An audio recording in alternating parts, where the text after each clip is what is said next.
For context, I've been a 2D artist all my life. I started Blender about a year ago thanks to Dandy's World.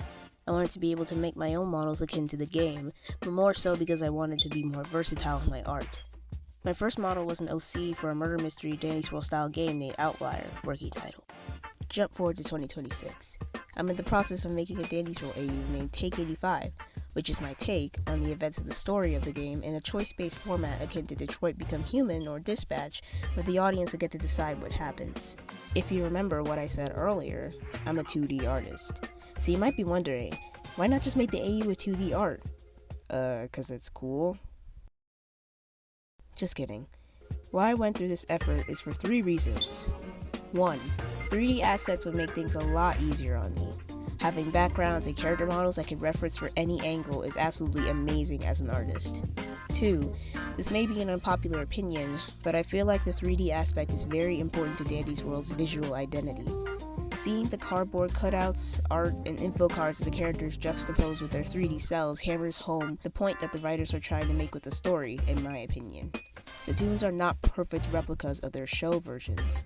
They can't be 2D and perfectly in character like the founders wanted them to be, because they are living beings with dynamic personalities.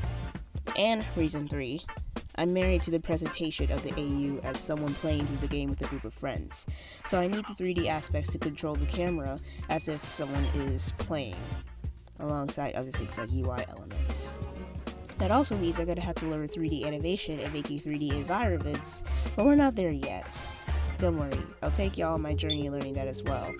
Plus, it'd be more entertaining because I know nothing about those unlike making character models.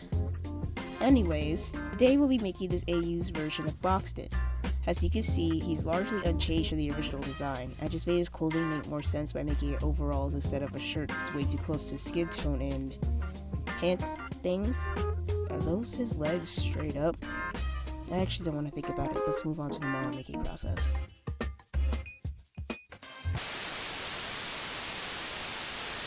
Modeling.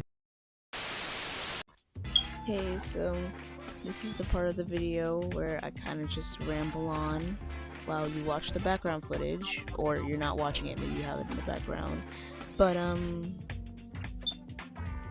yeah, this part I'm just modeling Boxten from a template which I already made, because I'll be damned if I just like recreate the entire toon every single time when the game doesn't even do that. And honestly, there's no reason to do that since they mostly have the same body type anyway.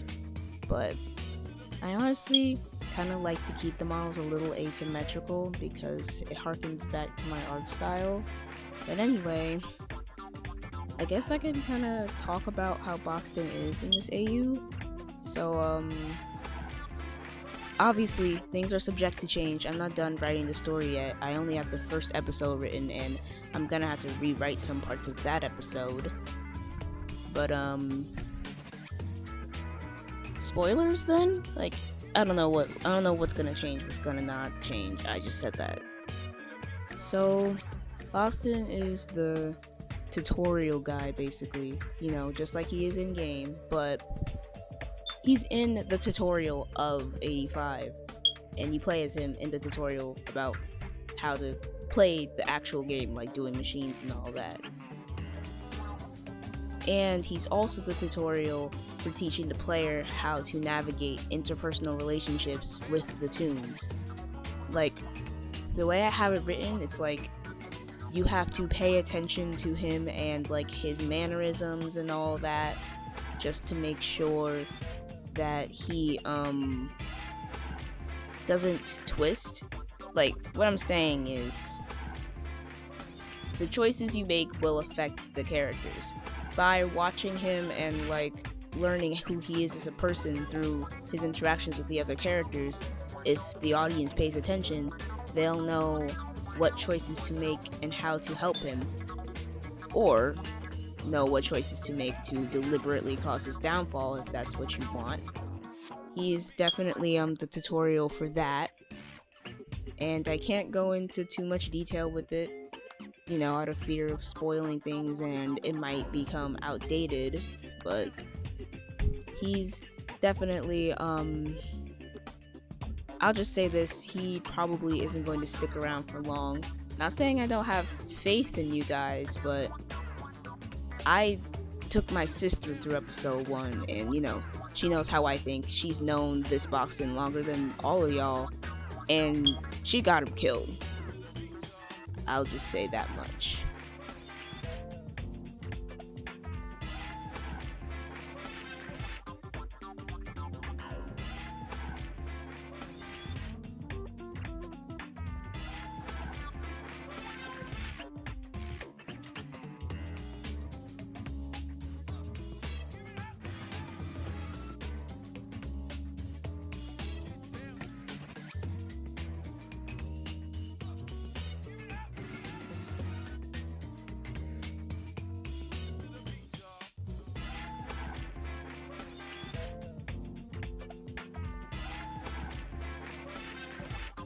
So anyway, at this part, I'm kind of just parenting all the limbs, and I keep forgetting to fix this weight painting on the template, so I keep having to do it when I make a new character, but hopefully I'll remember to do it next time so I won't have to do this.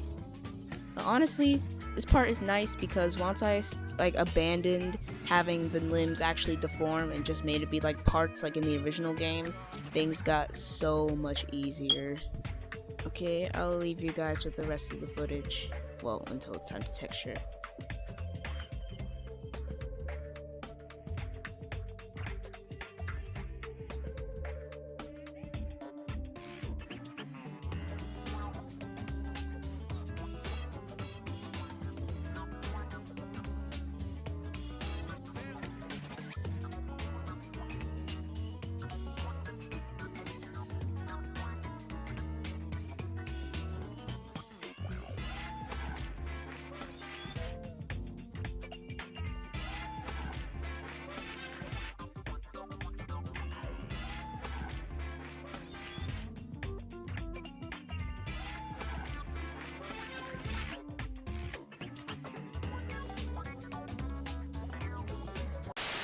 Texturing.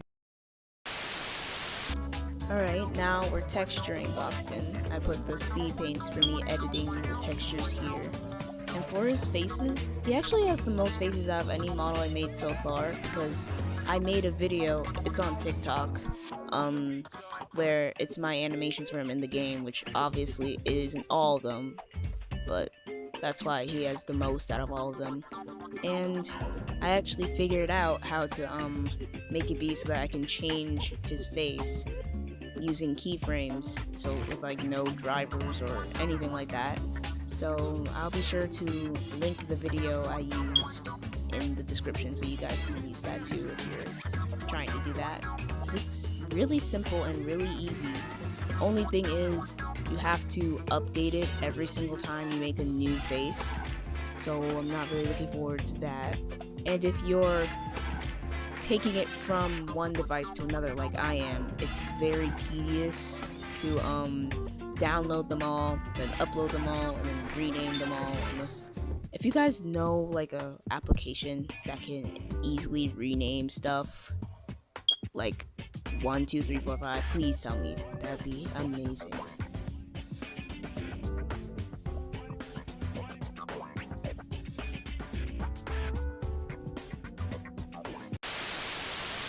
Let's get right into the final reveal. Drum roll, please.